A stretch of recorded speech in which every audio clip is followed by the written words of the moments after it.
हे माझे येशू आम्हाला आमच्या अपराधांची क्षमा कर आपण आमचे रक्षण कर सर्वोच्च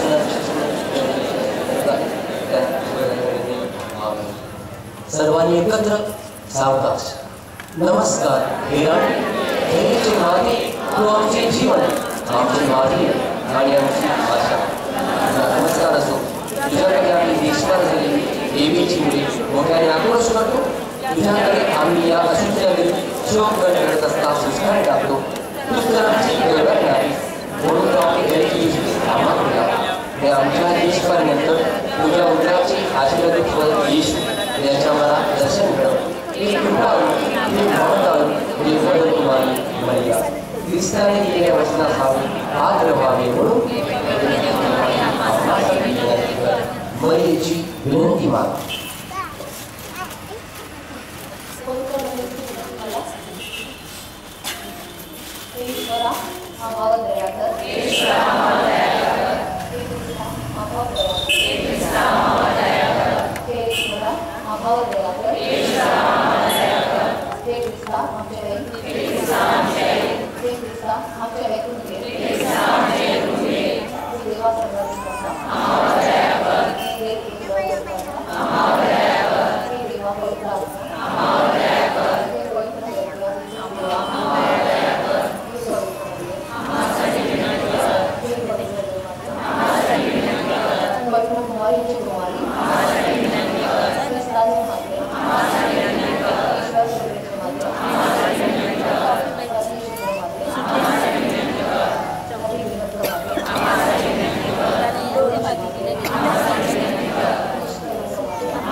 यांनी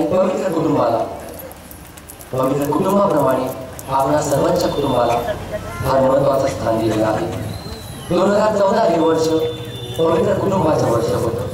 2015 हे व्रतस्थांसाठी फ्रान्सिसने जाहीर केलेलं आहे.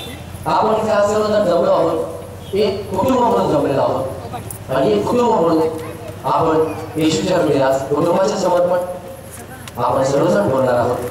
ते समर्पण आपल्याला सर्वांना एकत्र शुद्ध अंतःकरणाने म्हणता यावं. म्हणून त्या समर्पणाची तयारी आपण या गाण्याद्वारे करूया. भक्ती केवढी गीत क्रमांक 8 मम अंतरी तुझं बसावं.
येशूच्या हृदयात कुटुंबाचे समर्पण हे येशूच्या वडील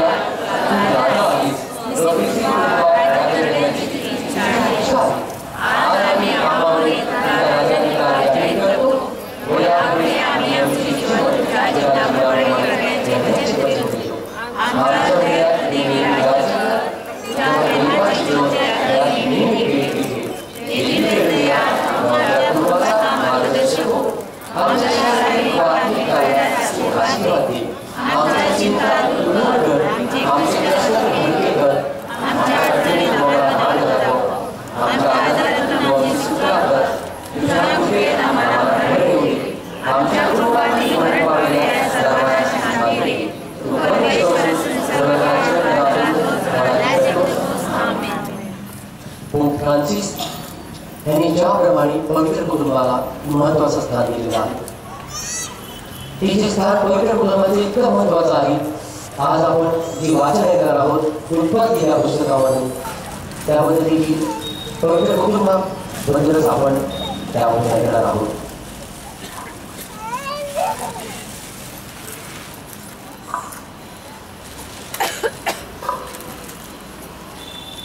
उत्पत्ती या शुभवर्तमानातून घेतलेले आपले वाचन. मग परमेश्वर देव बोलला, मनुष्य एकटा असावा हे बरे नाही, तर त्याच्यासाठी अनुरूप सहाय्यक मी करेन. परमेश्वर देवाने सर्व पशु आणि आकाशातील सर्व पक्षी हे मातीचे घडविल्यावर आदाम त्यास कोणती नावे देतो हे पहावे म्हणून त्याचकडे त्याने लिहिले. तेव्हा आदामाने प्रत्येक सजीव प्राण्याला जे नाव दिले तेच त्याचे नाव पडले. आदामाने सर्व ग्रामपशु, आकाशातील पक्षी व सर्व वनपशु यास नावे दिली. पण आदामाला कोणी अनुरूप सहाय्यक मिळेना. मग परमेश्वर देवाने आदामाला गाढ निद्रा आणली आणि तो झोपला. तेव्हा त्याने त्याची एक खाचरी काढून घेतली. तिची जागा मासाने भरून आली. परमेश्वर देवाने आदामाची खाचरी काढून तिची स्त्री बनली आणि तिला आदामाकडे दिली. तेव्हा आदाम म्हणाला, आता ही मात्र माझ्या हाडातले हाड व मांसातले मांस आहे. हिला नारी म्हणावे, कारण ही नरापासून बनली आहे. यास्तव पुरुष आपल्या आईबापास सोडून आपल्या स्त्रीशी जळून राहील. ती दोघे एकदेह होती. आदाम व त्याची स्त्री ही दोघे नग्न होती, तरी त्यास संकोच वाटत नसे. हा प्रभूचा शब्द.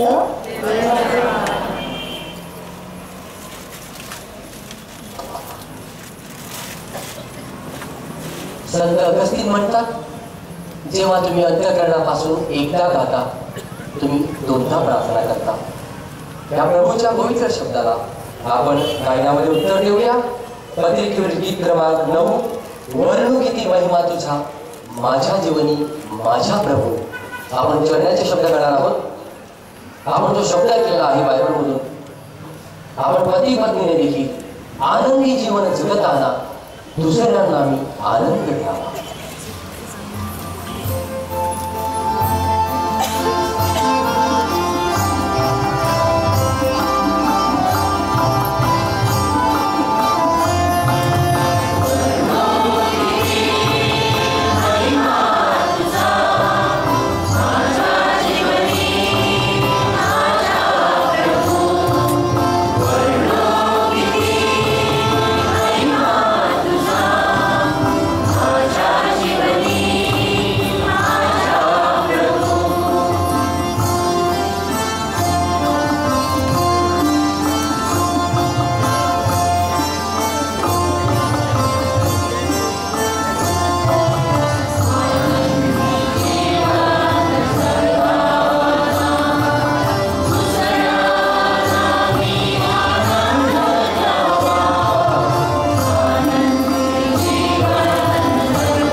आपण महिला मातेद्वारे आपले मन प्रभूचरणी ठेवणार आहोत. आपलं उत्तर गीत क्रमांक 11 मध्ये आहे. मरिया माते प्रभूकडे आम्हासाठी आज विनंती कर. मरिया मातेद्वारे प्रभू परमेश्वराला आपल्या सर्वांच्या विनंत्या सांगण्याबद्दल आपण प्रभू परमेश्वराची आजच्या शुभदिनी मंगल समय विशेष आभार मानूया. तर आपण जेव्हा जेव्हा प्रार्थना करतो तेव्हा मरिया मातेद्वारे आपली गाराणी आपल्या विनंत्यास प्रभूला सांगत असतो. प्रभू येशू ख्रिस्ताची आभार आपण सहसा कधी मानत नाही. आजच्या शुभदिनी मंगल समय आपण एकत्र जमलेलो असताना आपण प्रभू परमेश्वराचे विशेष आभार मानूया, त्याला धन्यवाद देऊया. कारण गेल्या वर्षी ह्याच दिवशी आपण पोप जॉन पॉल दुसरे धन्यवादित यांना संतपद मिळावं म्हणून प्रार्थना केली होती. आणि 27 एप्रिल 2014 रोजी दैवी दयेचा रविवार होता आणि पोप जॉन पॉल दुसरे आणि पोप जॉन पॉल 23 याला संतपद बहाल करण्यात आलं. त्याबद्दल आपण परमेश्वराचे आभार मानूया. ज्यांनी मुलांची मागणी केली होती त्यांना बाळांची देणगी लाभलेली आहे, त्याबद्दल आभार मानूया. गेल्या संपूर्ण वर्षभरात आपल्या सर्वांवर प्रभू येशू ख्रिस्ताने जे जे अनंत उपकार केले आहेत त्याबद्दल परमेश्वराचे आपण आभार मानूया. प्रभूचा गौरव असो आता आणि सदा सर्वदा. प्रभूचा गौरव करण्यासाठी आपण गीत घेऊया. पत्रिकेवरील गीत क्रमांक 10. धन्यवाद येशूला.